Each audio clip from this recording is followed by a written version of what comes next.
Buenísimo. Vamos, Apocalipsis, estábamos viendo Apocalipsis 20, ¿no es cierto? Amén. Habíamos visto el versículo 11 y 12. Vamos a ir directamente al versículo 13. Pero vamos a leer, le voy a pedir a Elizabeth, yo lo tengo aquí, pero que Elizabeth me lea por favor el versículo 11 y 12 de Apocalipsis, que fue donde estuvimos estudiando el jueves pasado. Amén. Amén. Dice, y vi un gran trono blanco y al que estaba sentado en él, de delante del cual huyeron la tierra y el cielo, y ningún lugar se encontró para ellos. Y vi a los muertos, grandes y pequeños, de pie ante Dios, y los libros fueron abiertos, y otro libro fue abierto, el cual es el libro de la vida. Y fueron juzgados los muertos por las cosas que estaban escritas en los libros, según sus obras. Bien, versículo 12, espectacular. Vi grandes, Sí, dice, grandes y pequeños de pie delante de Dios. grandes y pequeños. Nadie es tan insignificante,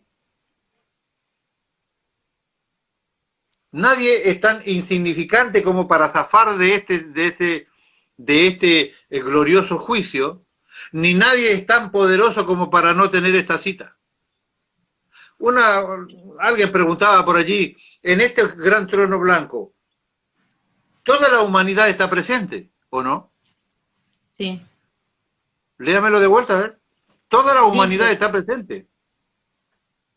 y vi un gran trono blanco y al que estaba sentado en él, de delante del cual huyeron la tierra y el cielo, y ningún lugar se encontró para ellos. Y vi a los muertos, grandes y pequeños, de pie ante Dios, y los libros fueron abiertos, y otro libro fue abierto, el cual es el libro de la vida. Y fueron juzgados los muertos por las cosas que estaban escritas en los libros, según sus obras. Mire qué interesante, este es un juicio. Aquellos que por la televisión, yo nunca estuve en un juicio real, pero en la televisión podemos ver la solemnidad que tiene un juicio, ¿no? Hoy tenemos una problemática grave con la justicia en Argentina de hace muchísimos años, no de ahora. No solamente aquí, a nivel global tenemos una problemática tremendamente con la justicia. Jueces no jueces exactos, jueces verdaderos, jueces equilibrados, justos, o buscando la justicia por lo menos, fiscales que hacen mal uso de la justicia, abogados defensores medios corruptos que defienden causas que se inventan, causas verdaderas que se caen.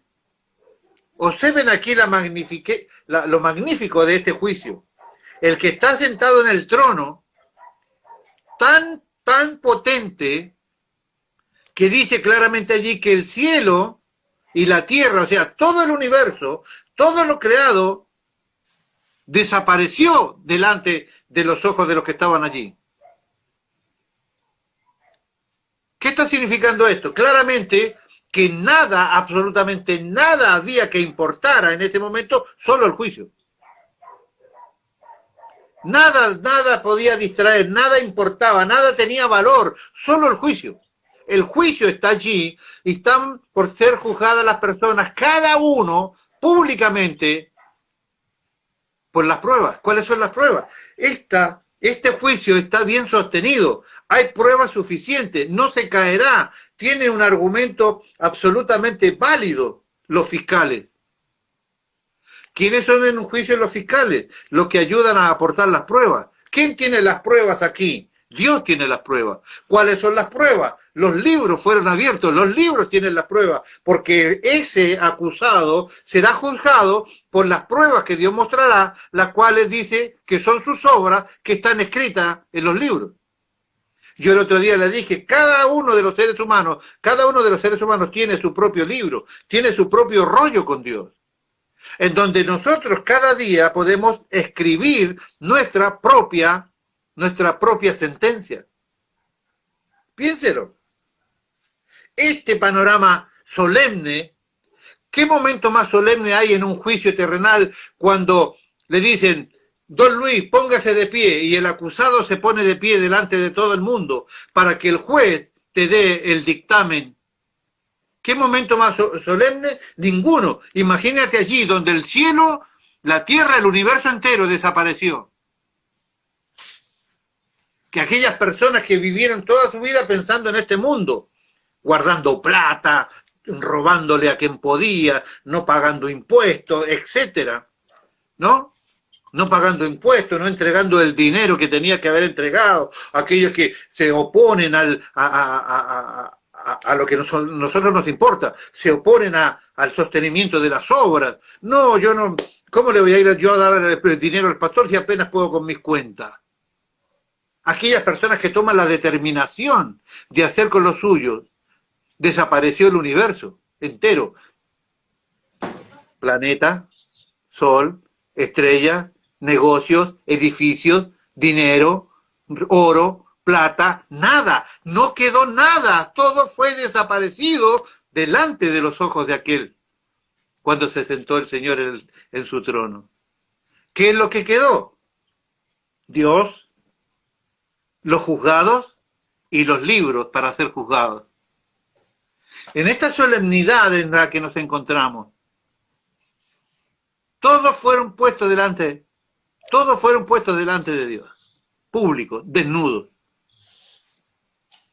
Cada pensamiento, hermanos míos, cada pensamiento, cada palabra, cada intención de pensamiento, cada vez que fuiste agresivo, cada vez que fuiste insultante, cada vez que contestaste mal, cada vez que planeaste un robo, cada vez que planeaste un asesinato, cada vez que planeaste adulterar, cada vez que hiciste, de cada cosa, todo será juzgado, todo.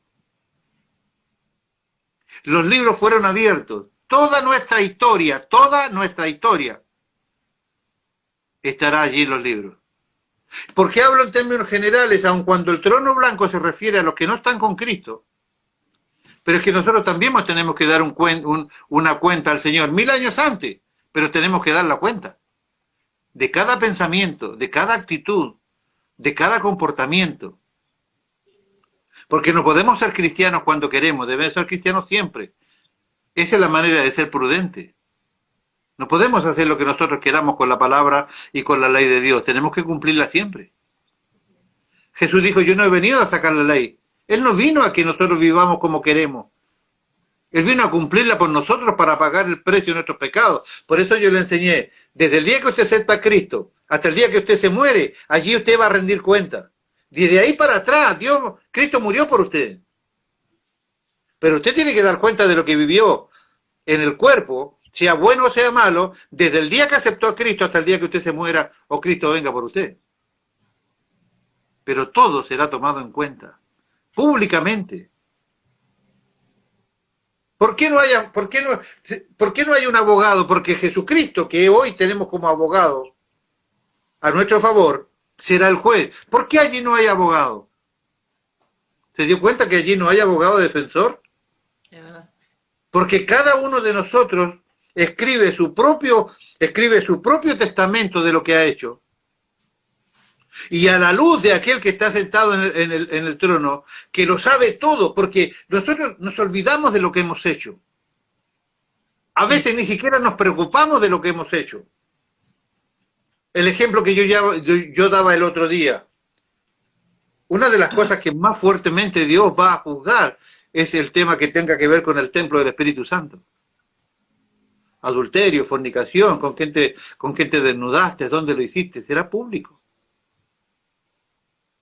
Los pensamientos sobre eso, cómo lo planeaste, cómo lo escondiste, lo confesaste, no lo confesaste. Por un lado, hablaba hace poco rato de los padres, que aquellos jóvenes que creen que porque logran hacer 2 pesos ya están listos para ir a vivir solo o para hacer lo que quieran. Las veces que te olvidaste de dar gracias, las veces que te olvidaste de pedir disculpas, las veces que debiste decir perdón porque no debía haber hecho, dicho o actuado de esta manera. Porque la palabra de Dios lo dice, que todo aquel que sabiendo hacer lo bueno no le hace, le es contado por pecado. Entonces, cuando yo debo dar gracias y no lo doy, entonces no estoy haciendo, eso dice que es contado como pecado. Porque van a ser juzgadas las cosas que hicimos y las que no hicimos. lo que hice, pero también la intención de lo que hice. Si usted debió dar gracias, usted debió pedir permiso, usted debió pedir perdón, usted tiene que hacerlo. Porque aquel que sabe hacer lo bueno y no le hace, es pecado. Y usted tendrá que dar cuenta de eso. ¿Quién piensa en esto? Nadie. Nadie piensa en esto. ¿Cuánto cuesta dar gracias? ¿Cuánto cuesta decir perdón, me equivoqué?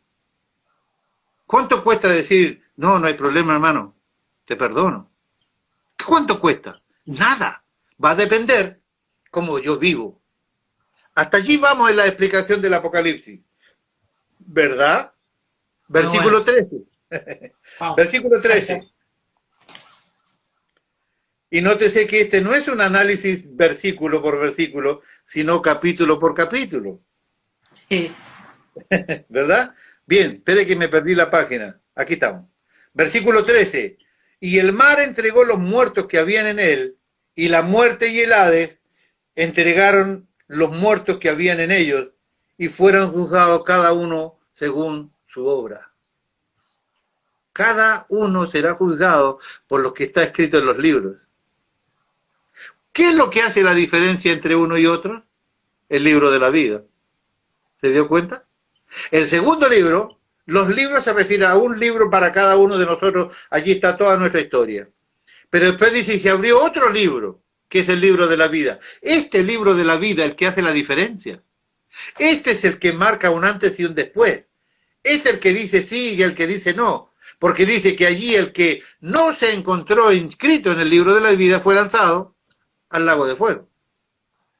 Los que sí que estaban inscritos en el libro de la vida van a la vida eterna, los que no van a la muerte eterna. Este libro marca la gran diferencia.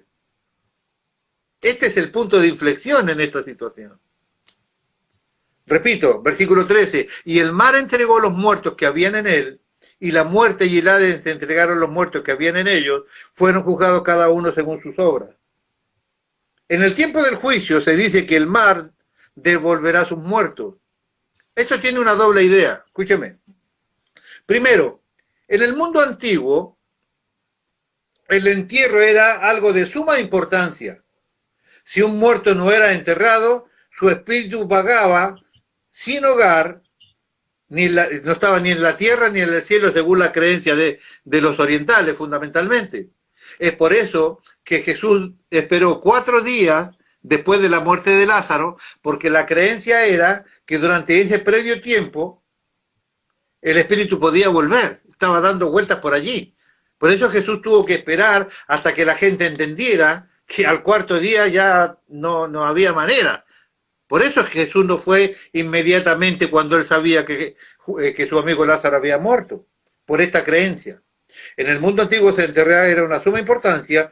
Si un muerto no era enterrado, su espíritu vagaba sin hogar en la tierra, sin la tierra ni en el cielo. Y por supuesto, los que morían en el mar no se podían enterrar. Yeah. ¿Es cierto? Venimos relúcidos, ¿viste? El mar no se pueden enterrar.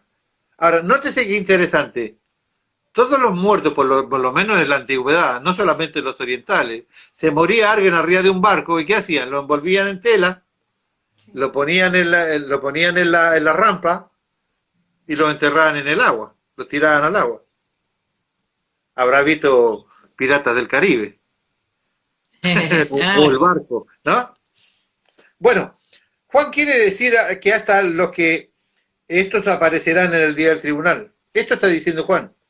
No importa cómo te moriste, no importa dónde moriste, no importa cuál fue la manera, nadie faltará a la cita.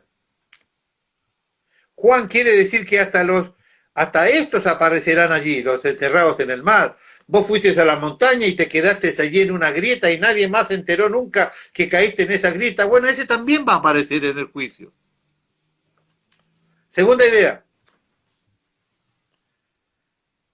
Esto es un sentido más general. Los accidentes de muerte no impedirán que nadie aparezca ante el juez. No importa cómo haya muerto una persona, no es que escapará de su castigo, ni perderá su recompensa. Por último, la muerte y el Hades son arrojados al lago de fuego. Estos dos monstruos feroces que devoraron tanto y han destruido tanto serán lanzados al lago de fuego. En el juicio, los que no estén en el libro de la vida son condenados al lago de fuego con su amo el diablo. Pero para los que estén en el libro de la vida, la muerte habrá sido vencida para siempre. Versículo 14. No se preocupe que tengo presente que le tengo que mostrar que el lago de fuego todavía no está creado. Sí. Tranquilo que ya va a llegar el momento donde se lo voy a explicar. Versículo 14. Y la muerte y el Hades fueron lanzados al lago de fuego. Esta es la muerte segunda. Versículo 15. El que no se halló inscrito en el libro de la vida fue lanzado al lago de fuego. Se conoce en la Biblia como el juicio del gran trono blanco. El libro de la vida es interesante, ya hemos hablado bastante de él y en otro momento seguramente ampliaremos más información. En tercer lugar, la resurrección de los justos.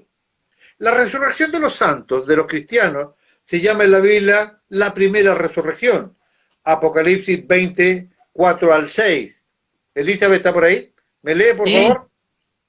Dice, Y vi tronos, 20 del 4 al 6 por favor. o 20 o No, 21. 20 del 4. No, Ok. 20 del 4 al 6. Y vi tronos, y se sentaron sobre ellos los que recibieron facultad de juzgar. Y vi las almas de los decapitados por causa del testimonio de Jesús y por la palabra de Dios. Los que no habían adorado a la bestia ni a su imagen, y no recibieron la marca en sus frentes ni en sus manos, y vivieron y reinaron con Cristo 1000 años. Pero los otros muertos no volvieron a vivir hasta que se cumplieron 1000 años. Esta es la primera resurrección. Bienaventurado y santo el que tiene parte en la primera resurrección. La segunda muerte no tiene potestad sobre estos, sino que serán sacerdotes de Dios y de Cristo y reinarán con él 1000 años. Bien, gracias. ¿Por qué se llama la primera resurrección? Primera de Corintios 15, 22 dice, porque así como en Adán todos mueren, también en Cristo todos son vivificados. Pero cada uno en su debido orden. Y le voy a mostrar que la Biblia registra 7 resurrecciones. ¿Está bien? Vamos, acompáñeme. Dice, 1 Corintios 15, 33, pero cada uno en su debido orden. Cristo la primicia, luego los que son de Cristo en su venida. Aquí está hablando Cristo y Cristo habla que hay un orden de resurrecciones. Analicémoslo. Número 1, primera resurrección. Cristo primero, obviamente. Colosenses 1:18. Él es la cabeza del cuerpo, que es la iglesia, el que es el principio, el primogénito de entre los muertos, para que en todo tenga preeminencia. Todos los que resucitaron antes de Jesús volvieron a morir. Jesús fue el primer ser humano que resucitó para no volver a morir nunca más. Él es el primero en la resurrección de los muertos. ¿Está bien? Primera resurrección entonces, Cristo. Era parte del plan que con su resurrección vencería la muerte. De esa manera quedaba demostrado que nosotros tampoco volveremos a morir jamás después de resucitar. Nunca más volveremos a conocer la muerte. Gracias por su entusiasmo. Yupi, un gloria. Número 2, segunda resurrección. ¿Quién resucitó con Cristo? ¿Se acuerda cuando Cristo resucitó allí? ¿No? ¿Se recuerda? Al tercer día, cuando iban las mujeres a la mañana a terminar de embalsamarlo, ¿se recuerda? Cristo había resucitado, pero en el momento que dijo... Cuando salen, resucitan, empiezan a resucitar en el momento que Jesús...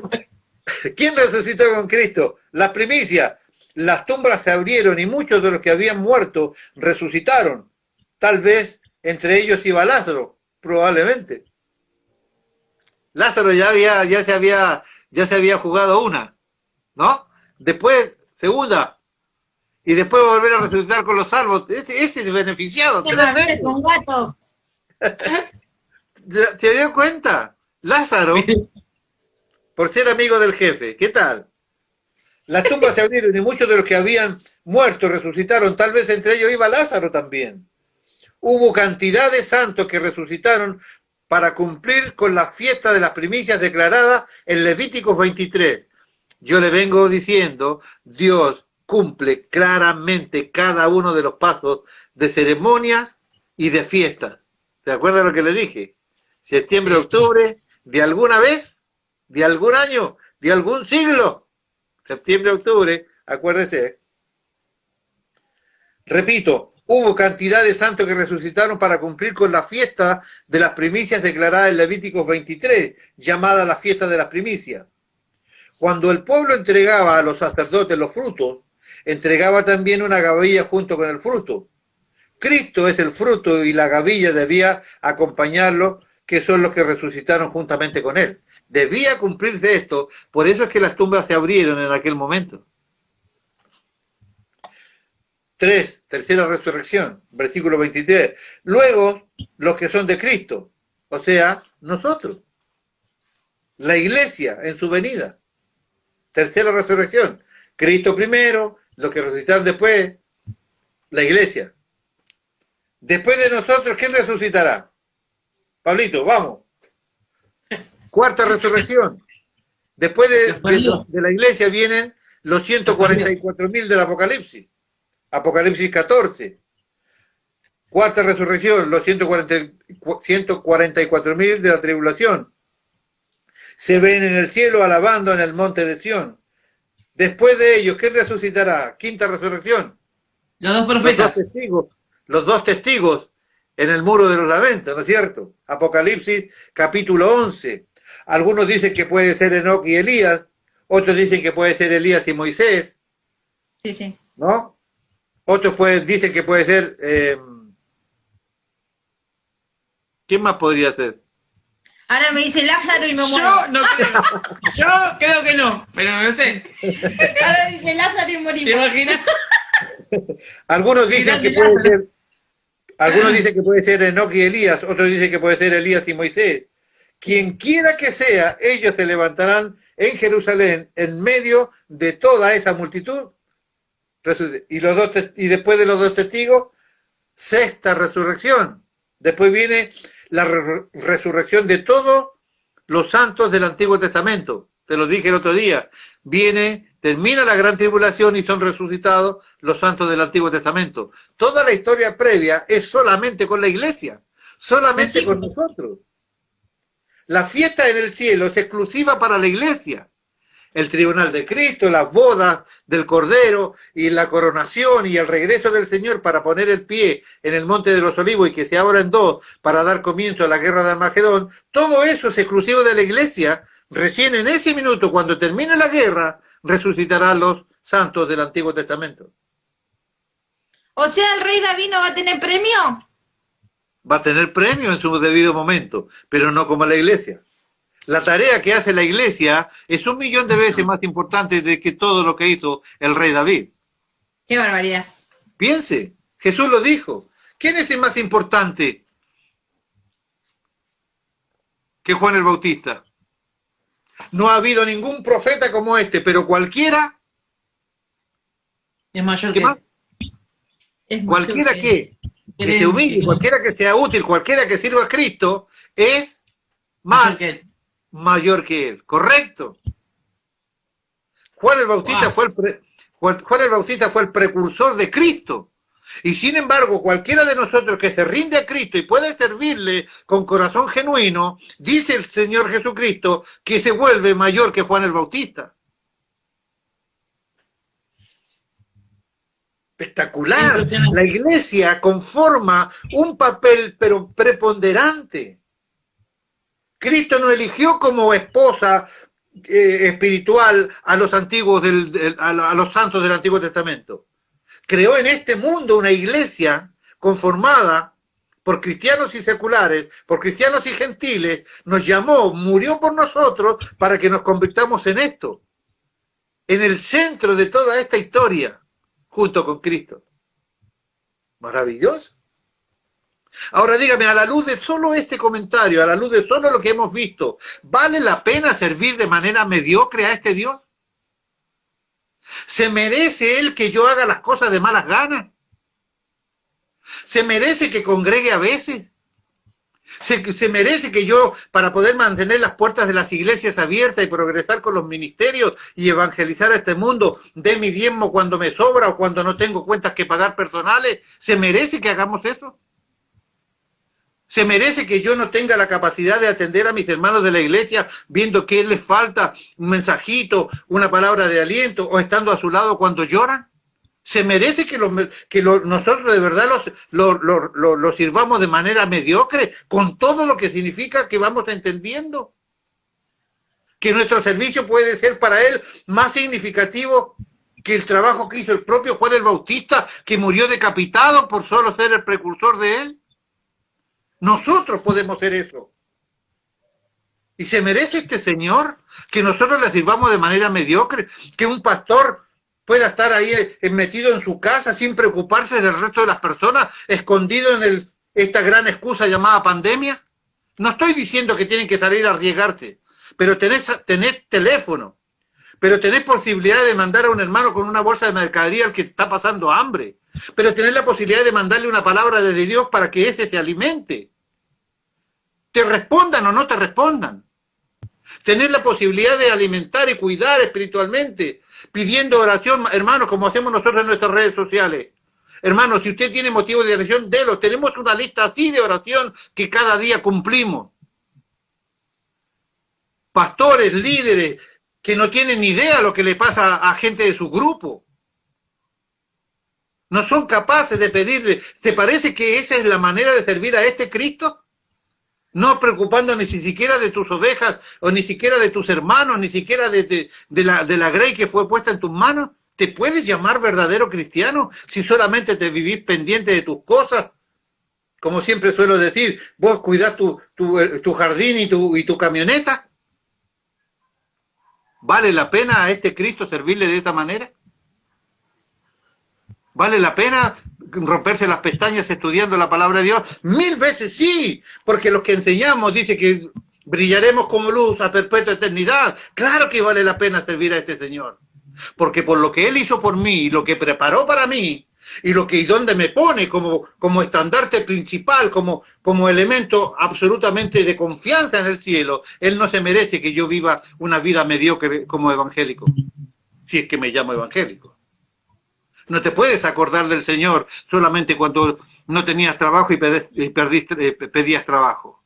No te puedes acordar del Señor solo cuando no tenés a nadie enfermo en la familia.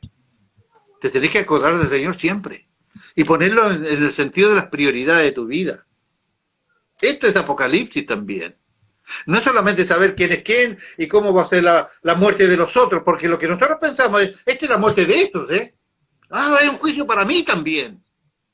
Todos se presentarán delante del Señor en pie. Unos en un momento y los otros en otro, pero todos nos presentaremos delante del Señor.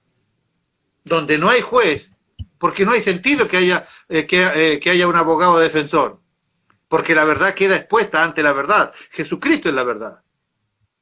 ¿Qué defensa van a ir a hacer allí? Dios te va a decir, Pablito, Elizabeth, Luis, este es tu rollo, este es tu libro. Elige la hoja que te parezca a vos que es la mejor de tu libro. El día que mejor te portaste, el día que menos pecados cumpliste. Elige la hoja y yo con esa sola hoja te voy a juzgar. Esa sola hoja alcanza para que Dios me mande al infierno. Impresionante. La mejor hoja que yo quiera elegir de mi currículum de pecado que pueda tener escrito en el cielo, porque todo está escrito en el cielo. La mejor hoja, solo una hoja que Dios saque de ese libro, es suficiente para que me mande a las profundidades del infierno. Sin embargo, ese dio su vida por mí, ese murió en la cruz por mí. Y ahora yo voy a servirle al Señor de manera mediocre.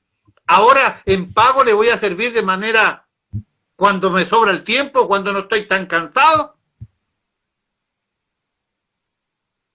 Esta es la verdad de ver el Apocalipsis. No es solamente ver quién es el anticristo y cuál es saber quién es el caballo rojo y el caballo negro. Esta es la verdad nuestra. Se los dije al principio. La intención mía es que conozcamos Apocalipsis para saber claramente quién es Cristo, quién es la iglesia y cómo vivir en función de esta relación matrimonial que Cristo tendrá con su iglesia. Pero es esto. Es esta resurrección. Los santos del Antiguo Testamento no son parte de la fiestita esa que vamos a tener nosotros. Donde va a haber comida, no dieta. Comida, no dieta. ¡Vamos! Mesa dulce, ¿me entiendes? Donde van a estar los postres. No es espiritual esa comida, ¿eh? No, Esa es comida preparada y literal. Vamos a cenar con nuestro Dios. Te digo más, dice que Él se ceñirá sus ropas y Él nos atenderá a nosotros. Yo no quiero que pase eso. Entonces, como dijo Pedro, no, Señor, ¿cómo me vas a lavar los pies a mí? Bueno, Luis, pero si yo no te sirvo, no puedes participar conmigo. Oh, entonces servime. ¿Me entiendes? Eso es lo que hizo Pedro. Si no me dejas que te lave los pies, no puedes participar conmigo. No, entonces, Señor, váyame entonces si hace falta. Ahógame. Yo claro que no quiero que el Señor me sirva a mí, porque yo quisiera servirlo a Él. ¿Vale la pena servir a este Dios de manera mediocre, desganada o cuando yo quiero? Yo creo que cada uno de nosotros debe pensar en esto.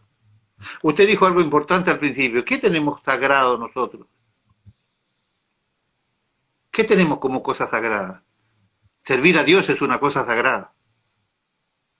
Calentarte por el reino, sentir aquí dentro, que cada día que pasa, sin que la gente tenga la palabra de Dios allí en sus manos, esa gente puede ir al infierno, porque yo me demoré en hacer lo que tenía que hacer.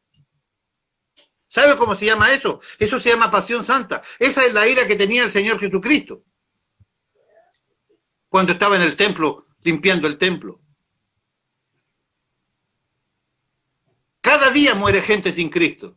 Y si hay alguien que depende de lo que usted y yo predicamos, tenemos que hacer nuestra tarea lo antes posible y lo más rápido que podamos y de la mejor manera.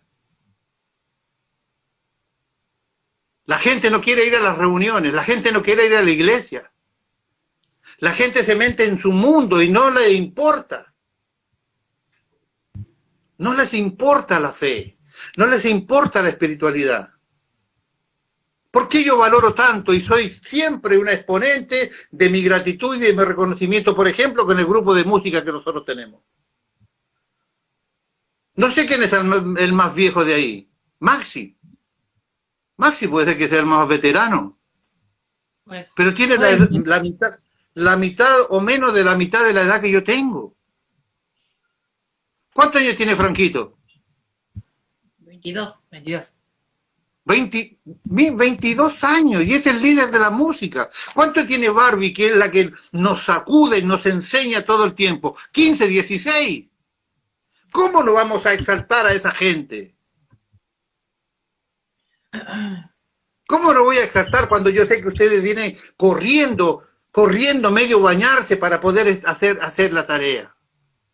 Esta es la manera que yo pretendo. Pero no nos podemos cansar.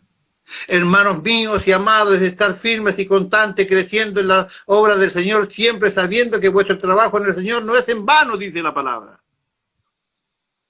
Pero tiene que ser a la velocidad de las necesidades. No puede ser que yo, repito, pongo el mismo ejemplo, no puede ser que yo aporte a la iglesia cuando me sobró o cuando no tengo que pagar una cuenta. No, yo tengo que ser consecuente con el Señor, porque Dios no hace acepción de personas. Si va a juzgar mi pensamiento o mi intención de pensamiento, no va a juzgar mi hecho. Los libros están escritos y por los libros serán juzgados. En nosotros no estará en juego la salvación, pero estará en juego la premiación. Quiero yo ser el último pelado del cielo.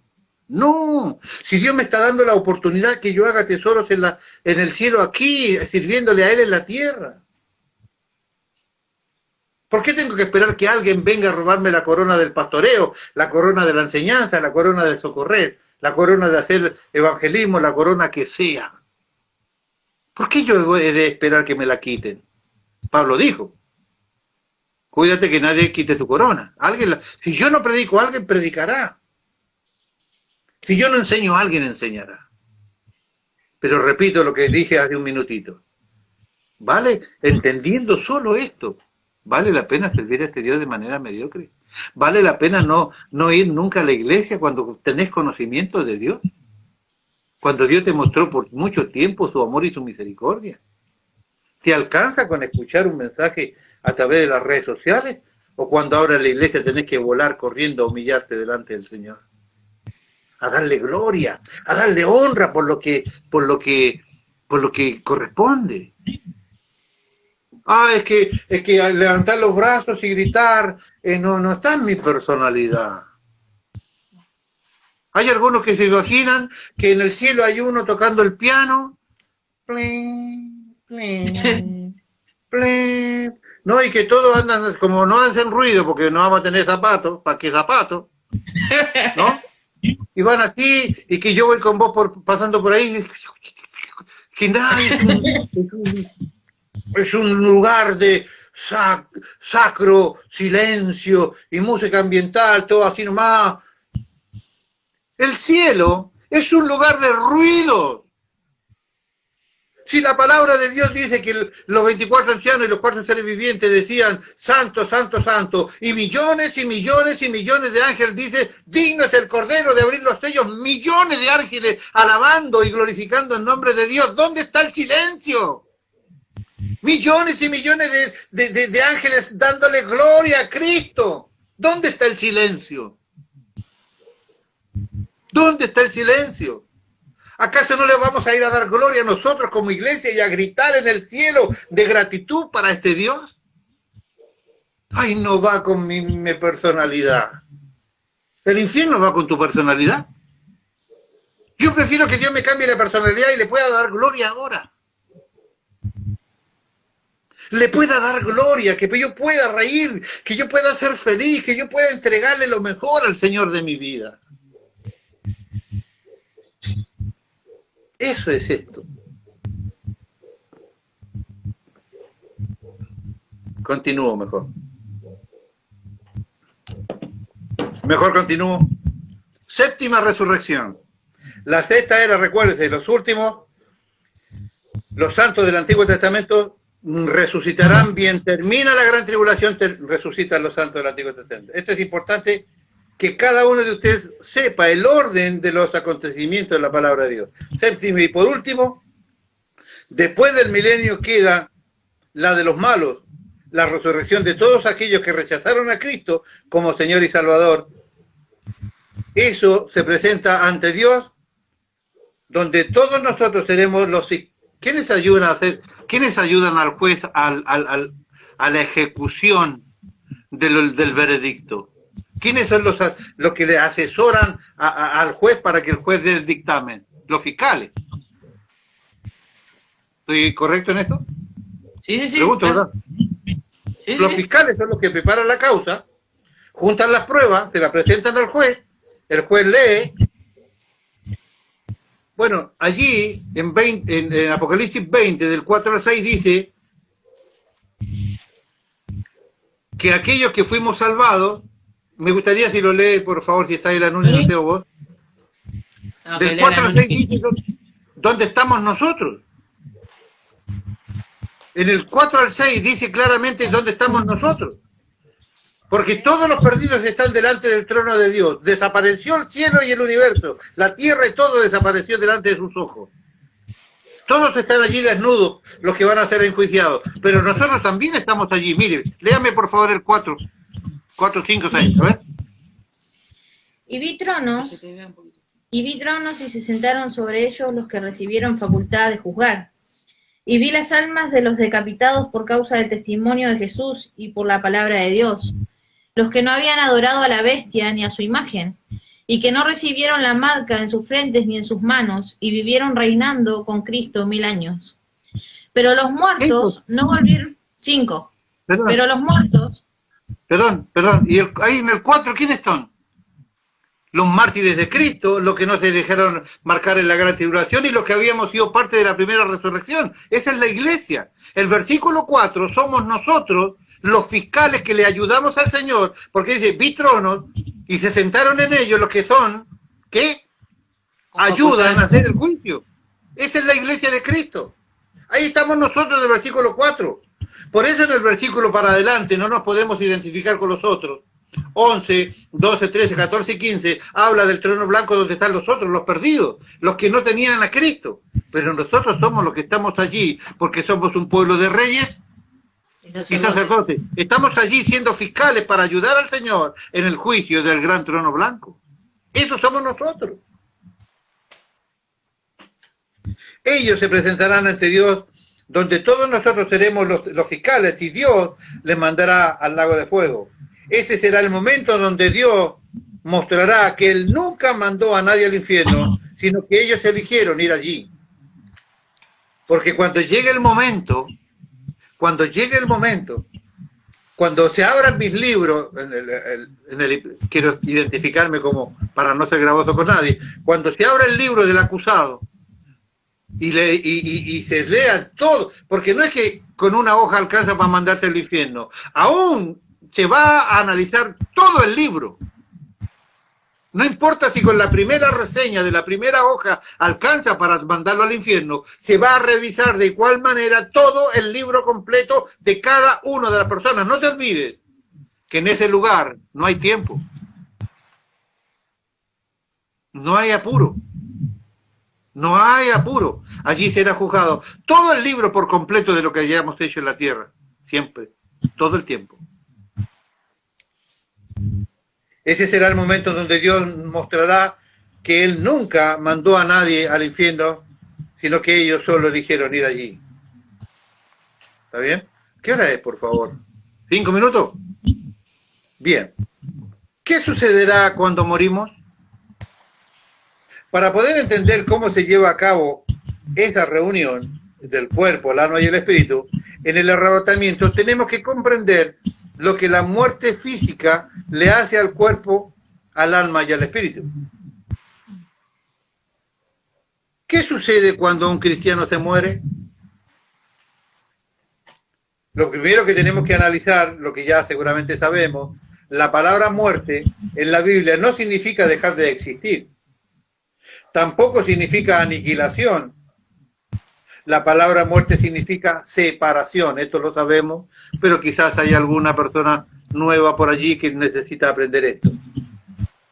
Repito, la palabra muerte en la Biblia no significa dejar de existir, tampoco significa aniquilación. La palabra muerte significa separación. En Efesios capítulo 2, versículo 1, Él os dio vida a vosotros cuando estabais muertos en delitos y pecados. ¿Qué quiere decir Efesios cuando dice que nacimos muertos en delitos y pecados? Simplemente que nacimos espiritualmente separados de Dios. Ya nacimos separados de Dios, porque venimos con el pecado original, ¿verdad? Somos espíritu, tenemos un alma y vivimos dentro de un cuerpo. Eso somos nosotros. Básicamente somos seres espirituales. Somos espíritu, tenemos un alma y vivimos dentro de un cuerpo. Mi espíritu y mi alma, ese soy yo. Dentro de un envase llamado cuerpo. Mire qué interesante.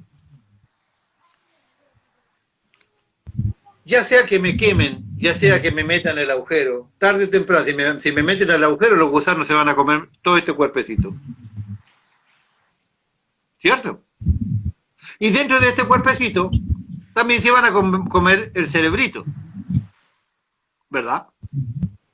Sin embargo, cuando la Biblia me identifica a mí como muerto, yo sigo teniendo memoria, sigo teniendo los 5 sentidos básicamente activos, memoria, tacto, gusto, olfato, ¿no? Sigo acordándome de mi familia, pero ¿qué pasó? ¿Dónde ¿Dónde están los sentimientos? ¿Dónde están los recuerdos? ¿Dónde está la memoria? Si mi cerebro se lo comieron los gusanos. Esto me indica que mi cerebro, mis emociones, no está en el cerebro, en este cerebro, sino que está en mi alma.